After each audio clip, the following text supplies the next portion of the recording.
আসসালামু আলাইকুম। আপনার জন্ম নিবন্ধন কার্ড অথবা আপনার পরিচিত কোনো মানুষের জন্ম নিবন্ধন কার্ডটি অনলাইনে আছে কিনা এটা কিভাবে চেক করবেন?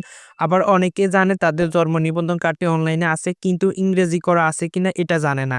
তো আজকের এই ভিডিওতে আমি দেখাবো কিভাবে আপনারা যে কারো জন্ম নিবন্ধন কার্ডটি চেক করবেন যে ইংরেজি করা আছে কিনা বা অনলাইনে আছে কিনা। জন্ম নিবন্ধন কার্ডটি চেক করার জন্য আপনারা কি করবেন? গুগলে চলে যাবেন অথবা ক্রোম ব্রাউজারে চলে যাবেন।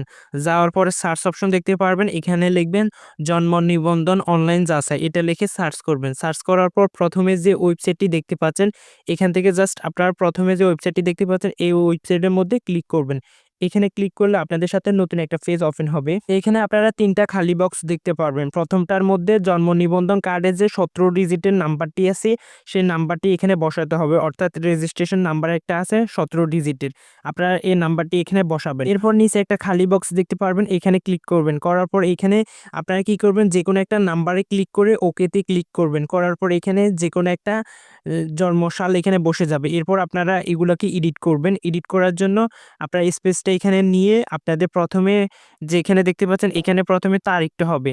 তো আমি এখান থেকে তারিখ দিতেছি। তারিখ দেওয়ার পর মাঝখানের বক্সে এখানে আপনারা প্রথমে আগেরটা কেটে দিবেন। পুরাতন যেটা থাকবে সেটা কেটে আপনাদের মাসটা দিবেন। প্রথমে ০ দিবেন, তারপরে মাস দিবেন। যদি মাসটা ১২ মাস হয় তাহলে ১২ দিবেন। এরপর আপনারা এখানে জন্মসালটা দিবেন। মানে কত সালে জন্মগ্রহণ হয়েছে সেটা দিবেন। দেওয়ার পর এখানে নিচে আরেকটা খালি বক্স দেখতে পারবেন। এখানে আপনাকে উপরে একটা ক্যাপচারের মধ্যে নাম্বার দিবে। এই নাম্বারটা যোগ বিয়োগ বেশিরভাগ যোগে দেয়। তো যে যোগফল যত হবে যোগফলটা বসাবেন আর বিয়োগ থাকলে বিয়োগফলটা বসাবেন। বসানোর পরে নিচে দেখতে পারবেন সার্চ, এই সার্চ অপশনে ক্লিক করবেন। আপনার আমার এখানে তো ৩১ প্লাস ২০ দিয়েছে। আপনার এখানেও অন্যটা দিতে পারে। তো আপনি সঠিক অ্যান্সারটা বসাবেন। বসানোর পরে নিচে সার্চ অপশন দেখবেন, এখানে ক্লিক করবেন। এখানে ক্লিক করলে আপনার জন্ম নিবন্ধন কার্ডটি যদি অনলাইনে থাকে তাহলে কিন্তু এটা চলে আসবে।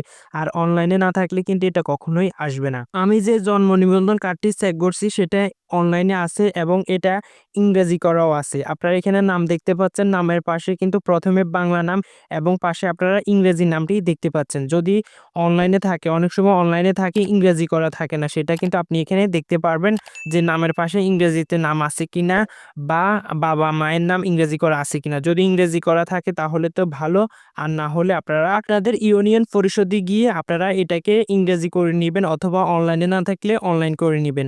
তো এটা ডাউনলোড করার জন্য আপনারা কি করবেন? উপরে দেখতে পারবেন 3 ডট, জাস্ট এই 3 ডট অপশনের মধ্যে ক্লিক করবেন।